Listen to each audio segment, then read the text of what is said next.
My name is Clara, and the story I'm about to tell you begins 2 years after I married Ethan. Our love story was like a fairy tale at the start. We met at a summer music festival. I remember dropping my drink, and when I looked up, there he was, offering me his. His smile was genuine, his eyes sincere. It felt like one of those moments when you just know. "Need a hand?"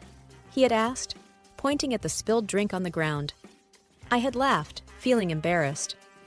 "Looks like I do." We talked for hours that night. From our favorite movies to our shared love of hiking, it felt like we'd known each other forever. By the end of the festival, Ethan and I were inseparable, and within a year, we were married. However, life has a way of bringing challenges. For us, that challenge came in the form of Ethan's family, particularly his mother, Mrs. Mason, and his sister Lila. I moved into the family home after the wedding. It was Ethan's idea. He said it would help us save for our own place. I was hesitant, but eventually agreed. At first, Mrs. Mason seemed welcoming, but as days turned into weeks, her true nature began to show. Every decision I made, whether it was about the house, Ethan, or even the smallest things like what to cook, was met with criticism. "Ethan doesn't like spicy food," she would remark when I tried making a new recipe. It felt odd because Ethan and I had shared spicy dishes on many of our dates. "Did you know that, Clara?" Lila would often chime in through Skype from Hawaii, her tone always condescending. "You should pay more attention to what my brother likes." Even when they were not together, Lila and Mrs. Mason seemed to be on the same team, always pointing out what they felt I was doing wrong. Ethan, on the other hand, was often caught in the middle. I expected him to stand up for me, but he rarely did. Most times, he chose to stay quiet, which felt like a betrayal. One evening after dinner, I tried discussing it with him. "Ethan, do you notice how your mother and Lila treat me?" He looked uncomfortable, shifting in his seat. "They're just looking out for me, Clara. They want the best for me." I felt a lump in my throat. "And am I not the best?" He sighed, avoiding my eyes. "It's not that. They just need time to get used to you." But time wasn't helping. As days went by, I felt more like an outsider in my own home. I missed the days of the music festival, where the promise of love felt so strong. Here, amidst the walls of the Mason family house, our foundation was shaking, and I wasn't sure how long I could hold on. The only solace I found was in Ethan's grandfather, Joe. He was kind and always had a listening ear. Whenever things got tough, I would think of him and feel a bit better. But the real test of our relationship was just around the corner, and it came in the form of an invitation to Hawaii. Little did I know that this would be the tipping point, forcing me to take drastic measures. Upon finding the beautifully adorned envelope, a surge of excitement coursed through me. The idea of a brief respite in Hawaii seemed like a dream. I quickly opened it, and the words, "You're invited," gleamed in golden letters. It was an invitation to Grandpa Joe's 80th birthday. The prospect of spending time with Grandpa, who always showed me kindness, filled me with hope. Just as I was getting lost in the details of the invitation, Ethan entered. "What's that?" he asked, not even bothering to hide the hint of annoyance in his voice. "It's an invitation from your grandfather. He's celebrating his 80th birthday in Hawaii," I replied, trying to gauge his reaction. Ethan took a quick glance. "Oh, that. Lila mentioned it." His tone caught me off guard. "She did? Why didn't you tell me?" He shrugged, dismissing the matter. Must have slipped my mind. The phone suddenly rang, its shrill tone piercing the room. Before I could answer, Ethan grabbed it. I could hear Lila's voice, sharp and demanding. Ethan listened, nodding occasionally, casting sidelong glances at me. My heart sank with every nod.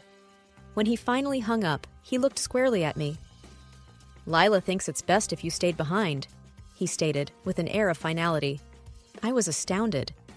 "But your grandfather invited me personally. Why wouldn't I come?" Ethan sighed dramatically, making it seem like he was bearing a huge burden. "Look, it's a family thing. Grandpa was just being polite. Plus, Lila said you should stay with Mom and keep her company." I felt my voice shake, trying to suppress my rising emotions.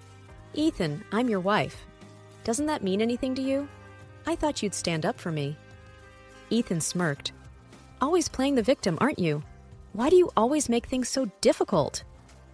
I felt tears pricking my eyes, my voice barely above a whisper. "Because I thought I meant something to you." He laughed, a cold, dismissive laugh that cut deeper than any words could.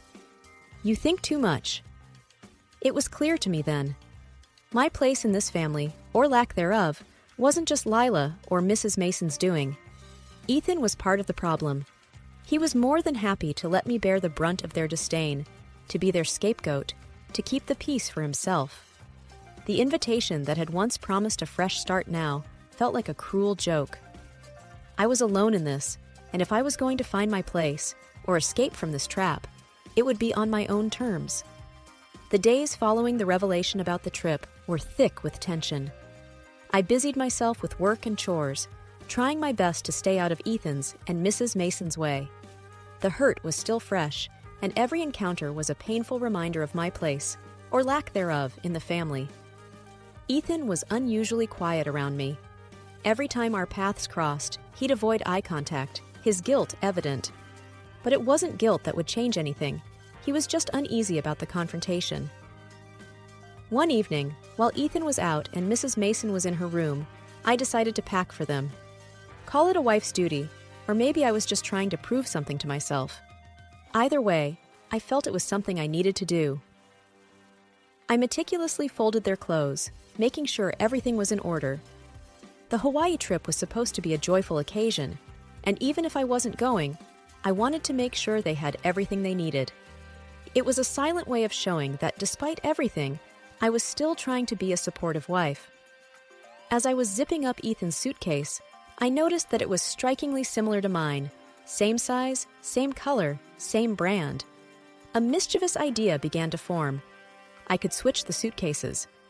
Ethan's had all the important travel documents for him and Mrs. Mason. My suitcase had my personal items, nothing of great significance. It was out of character for me to even think of such a thing. But the recent events had stirred something within. I was tired of being overlooked, of being the one who always had to understand, to adjust. Maybe, just maybe, they needed a wake-up call. And so I acted on the impulse. I swapped the contents of the suitcases, leaving Ethan's travel documents in my suitcase. I placed the suitcase in my closet and left Ethan's, now filled with my belongings, ready for the trip. It was a simple act, but for the first time in a long while, I felt a sense of control.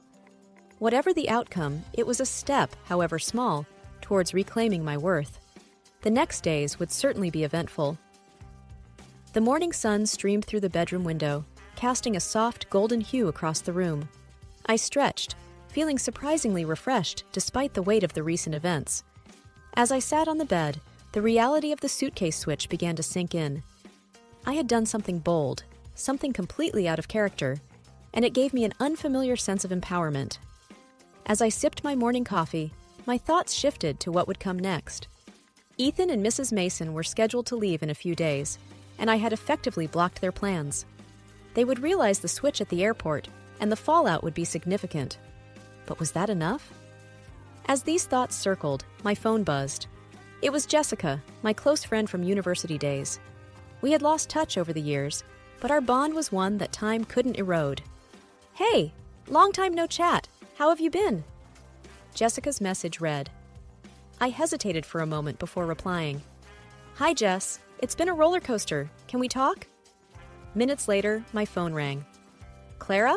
What's going on? You sound serious." I sighed deeply. "Ethan and his family. They've made things tough for me." Jessica listened patiently as I narrated the events leading up to the suitcase switch. When I finished, there was a pause before she finally spoke. "Wow, Clara, I don't even know what to say, but I'm glad you did something about it. You've always been too nice." I chuckled. "Yeah, maybe too nice for my own good." Jessica continued. "You know, if you need a break, you should come over to my place. It's been ages since we caught up, and maybe some time away will do you good." The idea was appealing. "Are you sure? I wouldn't want to impose." "Nonsense. It'll be just like old times. Plus, I could use the company." a plan began to form in my mind. Not just a short-term plan to evade the immediate fallout of the suitcase switch, but a long-term one, a plan to take back control of my life. Okay, Jess, I'll come, but I want to do more than just visit. I need a fresh start, away from all this mess. Jessica's voice was filled with enthusiasm. Absolutely, let's do it. We'll figure it out together. Over the next couple of days, I started preparing. Within the home office, I quickly secured my finances. Transferring funds and locking Ethan out of joint accounts was easier than I anticipated. The reality of it all made me feel empowered.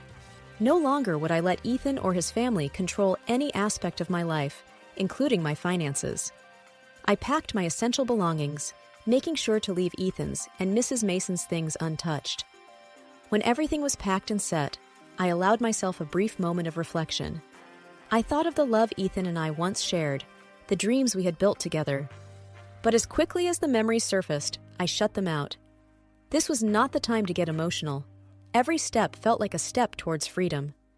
The day of Ethan and Mrs. Mason's scheduled departure arrived. As they left for the airport, I wished them a safe trip, holding back a smirk. Once their car was out of sight, I quickly grabbed my bags and called a cab. As I looked at our home from the backseat of the cab, I felt a mix of emotions. There was sadness, of course, but also relief and hope. Hope for a new beginning, a life where I was in control. Jessica was waiting for me when I arrived at her apartment. We hugged tightly, two old friends reconnecting in the midst of chaos. "It's going to be okay, Clara," she whispered. I nodded. I know. It's a new chapter. And as the evening sun set, casting a beautiful orange glow across the city, I felt ready to face whatever came next. Once at Jessica's, I took a few hours to relax and catch my breath. The warmth of her welcome was just what I needed, a stark contrast to the coldness I had escaped.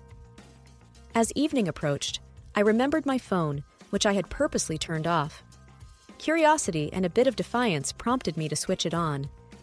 Instantly, notifications began to pour in. Missed calls, voice messages, texts. The sheer number was overwhelming.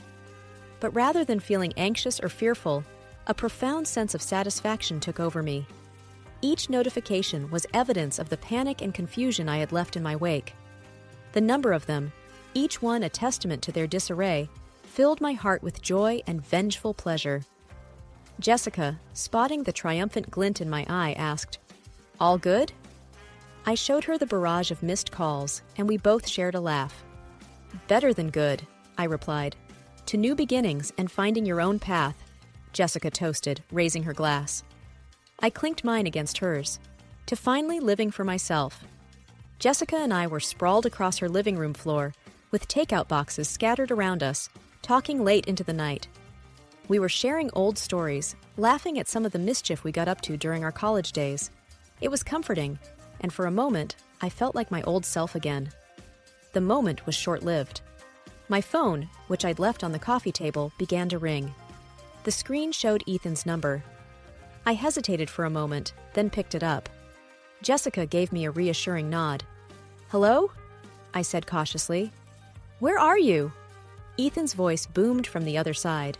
His tone was a mix of anger and desperation. "I'm safe, Ethan," I replied calmly, deliberately avoiding answering his question. "What have you done?" he yelled. "Mom's crying. We missed the flight and you just disappeared." "I did what I had to do, for myself," I said firmly. "This isn't like you. You're acting crazy. Why are you doing this?" he exclaimed. I took a deep breath, reminding myself to remain calm. "This is the result of the choices you and your family made, Ethan. I've been feeling trapped, ignored, and mocked. When your sister told me not to come and you didn't stand up for me, that was the last straw." Ethan scoffed. "You're blowing this way out of proportion. It was just a family reunion." I could feel the anger bubbling up inside me. "It's not just about the reunion, Ethan. It's about respect. You never took my side. You never protected our relationship from your family's judgments. You laughed at my feelings. That reunion was just a representation of how little you value our relationship." I could hear his mother's voice in the background, shouting, "Ask her where our documents are. We need them." Ethan tried to keep his voice calm, though I could hear the strain. "Look, just come back home. We can sort this out." I replied, "It's not that simple anymore, Ethan. I need space to think, to decide what's best for me." Jessica motioned for the phone. Surprised, I handed it to her. "Ethan," she began, her voice firm, "listen carefully. She's safe, and she's with friends who care about her. You need to respect her decision and give her some space." He didn't reply for a moment. Then he said, "Fine, but we need our documents." "They're in the house," I interjected. "Exactly where you left them. But maybe next time you'll double-check things for yourself." With that, I ended the call. I turned off the phone just to be sure no more interruptions would come through. Jessica sighed and wrapped an arm around my shoulders. "It's going to be okay. You're strong and you're not alone." I smiled weakly. "Thanks, Jessica. I just wish it didn't have to be this way." She squeezed my shoulder. Sometimes, life pushes us in ways we never expected, but it leads to better things. I leaned against her, taking comfort from her words. The confrontation had drained me, but it had also reaffirmed my belief that I was making the right choice. For the first time in years, I was prioritizing myself, and it felt liberating. I woke up the next day to the sound of birds chirping outside Jessica's window. The sunlight streamed in, filling the room with warmth. I stretched and then checked the time. It was still early, but I felt surprisingly refreshed. There was a feeling of determination building inside of me. I had taken the first step towards reclaiming my life, and now I needed to tie up some loose ends. One thing that had been on my mind was Ethan's grandfather. I didn't want him to think ill of me, or believe the twisted story that Ethan and his family might spin. I had always admired him, and I felt he deserved to hear my side of things. Picking up my phone, I dialed his number. After a couple of rings, he answered. "Hello?" His voice was gentle and warm. "Hi, Grandpa Joe. It's me," I began, a bit nervously. "Ah, my dear. I was wondering when I'd hear from you," he replied, a hint of amusement in his voice. "Been quite a commotion over here. Ethan and his mother seem to have misplaced some documents." I chuckled. Yes, there was a little mix-up. Grandpa Joe sighed. "I've heard bits and pieces of what happened. Ethan's not too pleased, and well, his mother is her usual self, but I want to hear it from you." Taking a deep breath, I recounted everything, from the way Ethan's family had treated me, the incident with the reunion, and the decision I made afterward. Throughout my retelling, Grandpa Joe listened quietly. When I finished, he spoke, "You've been through a lot, more than anyone should have to bear." "I just couldn't take it anymore, Grandpa Joe," I replied. "I love Ethan, but it felt like it was me against his whole family." He paused for a moment. "You did what was right for you, and I respect that. It's a shame Ethan never truly saw what a gem he had in you." Hearing his words, I felt a rush of emotions. "Thank you, Grandpa Joe. I just wanted you to know. I didn't want you to think badly of me." He laughed softly. "Never. You've always been honest and kind. Sometimes you have to make tough decisions to protect yourself." "I wish things had been different," I whispered. "Life has a way of moving in mysterious directions," he replied. "But remember, each challenge you face only makes you stronger." We spoke for a bit longer, discussing his upcoming birthday plans and how he hoped I would visit him someday. Before we ended the call, he said, "You have my blessing, dear, whatever path you choose." Hanging up, I felt a weight lifted off my shoulders. With Grandpa Joe's understanding and support, I felt even more resolute in my decision. Whatever the future held, I was ready to face it head-on. Life without Ethan and his toxic family was like a breath of fresh air.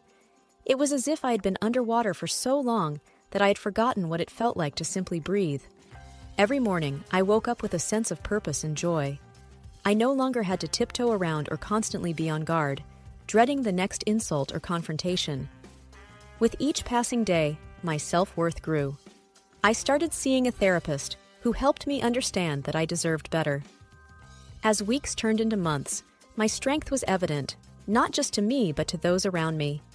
Friends commented on how my eyes sparkled differently, and even acquaintances noticed the bounce in my step. But the most significant change was internal. No longer was I consumed by anger or the desire for revenge. Instead, a sense of peace settled in. I had reclaimed my life. Each day was an opportunity to rediscover who I truly was, without the shackles of a demeaning relationship.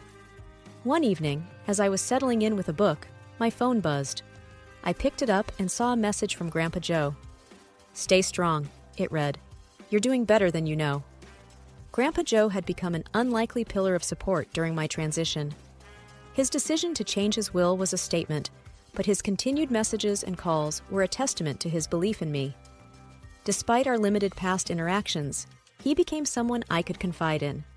He shared stories of his youth, his struggles, and how he overcame them. Each tale was a lesson, a beacon guiding me through my journey. Soon, I embarked on new ventures. I took up classes, traveled to places I had always wanted to, and even started a small online business. With every achievement, no matter how small, my confidence surged. Grandpa Joe once told me, "Life has a way of balancing things out. You've seen the rough tides, now it's time for calm waters." And he was right. The past was behind me, and the future looked brighter than ever. The road ahead was filled with endless possibilities, and I was ready to embrace them all.